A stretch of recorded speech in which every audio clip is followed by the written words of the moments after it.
Well, at least my wife did. Myself and John Hawkins got ourselves elected as members of Parliament for Plymouth. They went overseas again, to the Netherlands, at the head of a company of 1,500 men. And it took me 8 years of persuading to talk that woman into granting me a patent to come over here again. 8 years. The costume's all wrong, you know. That looks all right. Yeah. Now, know ye that of our special grace we have given and granted to our trusty and well-beloved servant, Sir Humphrey Gilbert, powers to discover, find, search out, and view ye such remote heathen and barbarous lands not actually possessed of any Christian prince. Gilbert was always better at planning than doing. And it shouldn't surprise us that he had no difficulty, or appears to have had little difficulty, in assembling a large fleet for the purpose in Plymouth in November of 1578.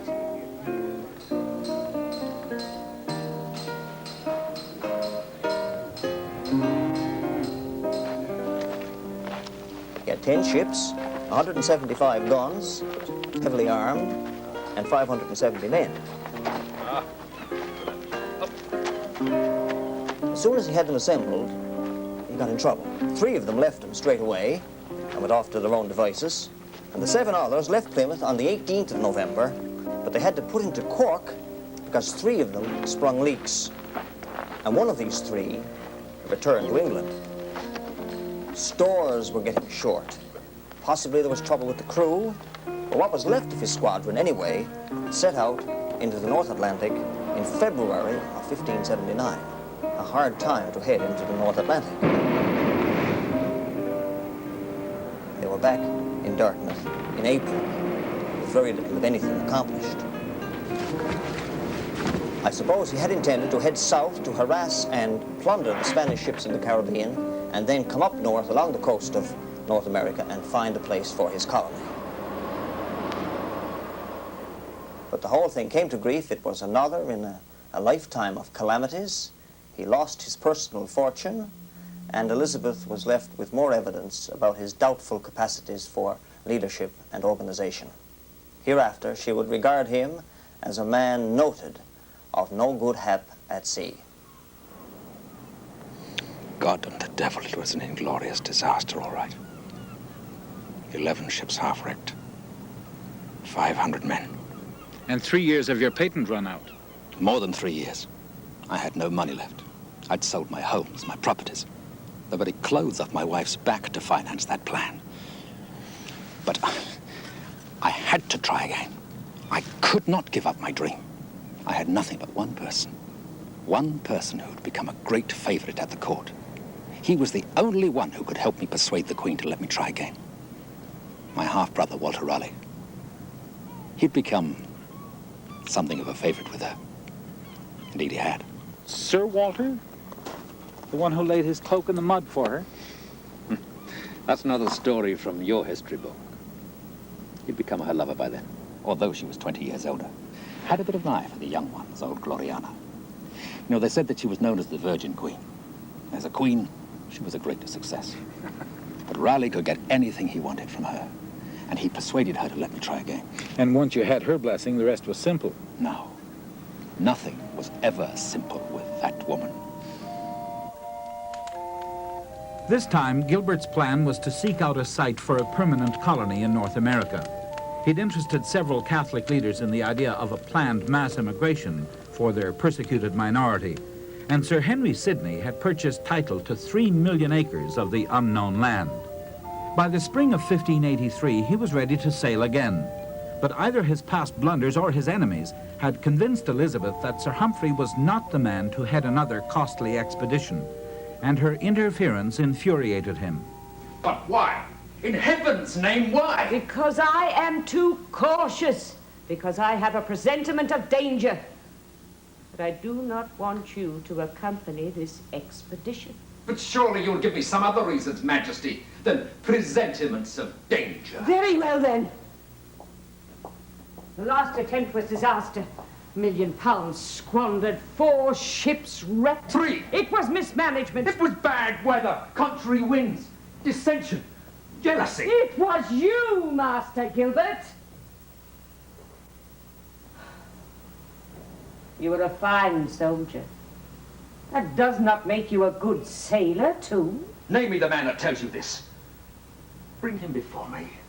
And if he live long, let me die in dishonor. It is not one man who says it. There are many. And they are your friends, not your enemies. A friend could not say such a thing. A friend would not say Master such a thing. Gilbert, you are a man of no good happenstance by sea. It has been proven. Your Majesty, I have spent half a lifetime and all my fortune preparing for this voyage. With your favor for my 28 years' service to your person, I beg you to let me get my living as well as I may. Do not constrain me by my idle abode at home to beg my bread with my wife and my children. I'm trying to save you the agony. Perhaps there's really no need for you to go. There's great danger on that ocean for a man of slight experience. Mutare vel temere, spare no majesty. A man is not worthy to live at all if he shuns his country's service or his own honor for fear of danger or death. I would be disgraced if I did not go. I must make that voyage. I wish you as great goodness and safety to your ship, then, as if I myself were sailing with you. Take this and make a safe return. An anchor guided by a lady. Most gracious Majesty.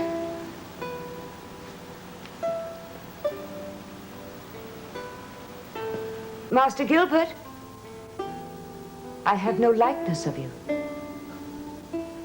Send me a miniature before you leave.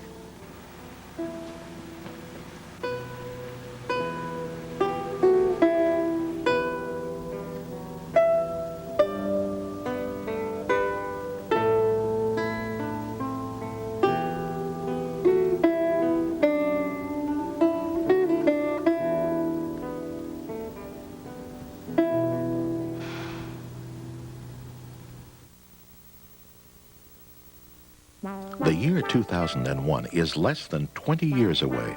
Think of it. Those 5-year-olds on your block will be among the first citizens of the 21st century. It will be their century.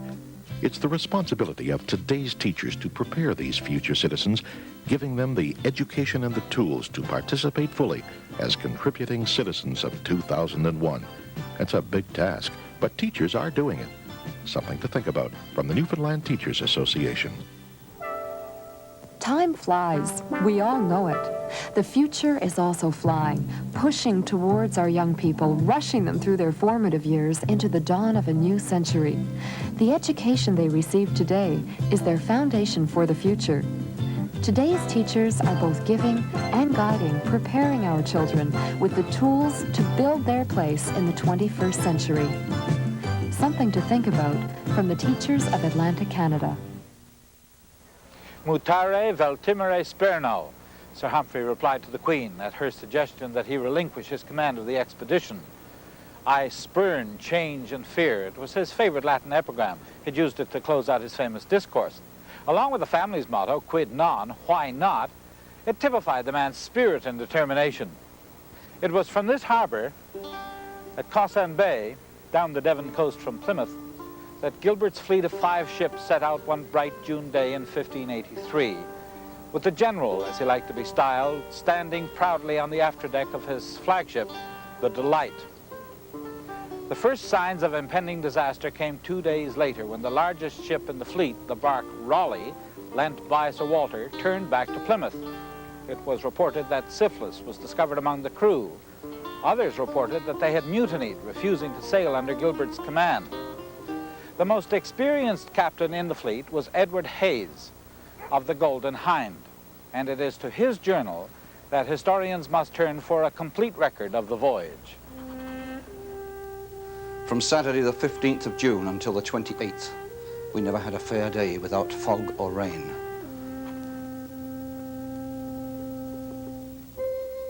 Upon the 20th of July, we could not keep well together, but were dissevered, losing company of the swallow and the squirrel. Tuesday, the 30th of July, 7 weeks from home, we got sight of land, but so great a haze and fog did hang upon the coast, as neither we might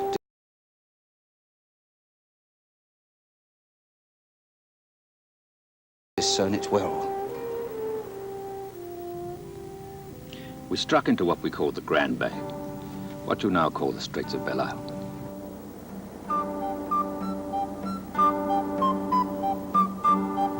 We moved southward with fair weather until we reached the island called Penguin. You have it, the Funks. And then the island called Bacalao, below which lies the great Bay of Conception, where we met with one of our ships lost earlier to us in the fog, the Swallow. We followed the coast southward 5 leagues until we came to the harbor of St. John's. Lying off, just out there at anchor, we found our 4th ship, the Squirrel. Spying 36 ships within the harbor, we made ready our guns and prepared to enter. They wouldn't let us through at first. Thought we were pirates, as I told you. But we sent word that we were come to take possession of the land in the name of Her Most Gracious Majesty. And they soon pulled in their horns.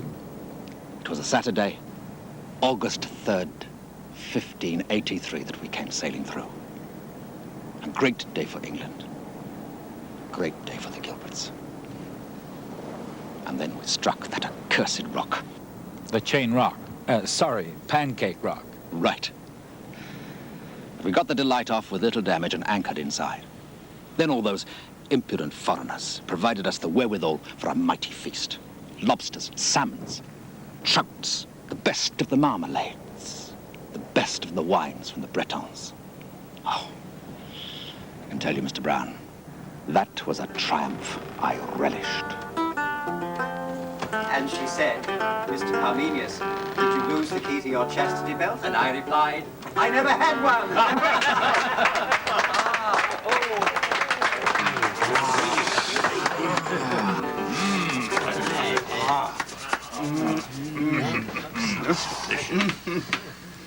This will be a feast I shall relish.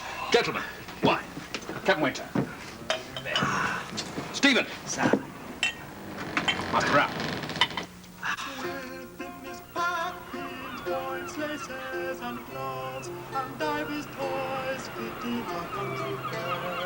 But in my heart, where duty serves and loves, turtles and twins called brood a heavenly pair.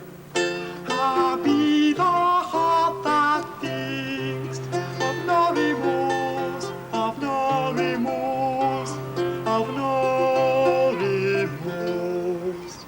Happy the heart that thinks of no remorse, of no remorse, of no remorse.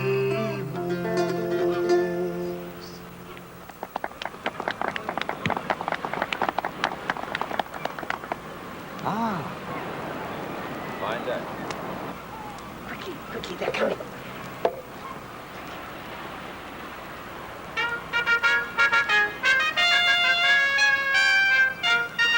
On Monday, we came ashore and went on a hill to take formal possession of the land.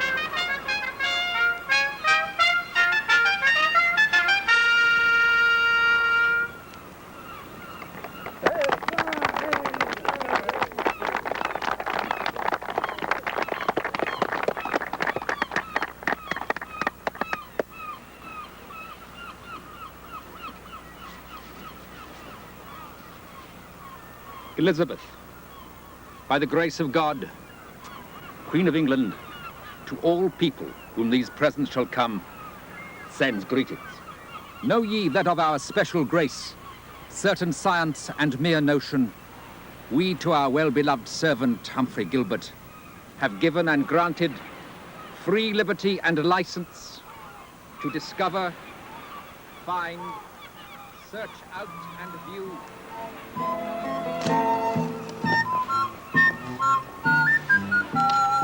Myself, Master Brown, Master Andrews and Master Winters were present when he took possession of the land in the right of the Crown.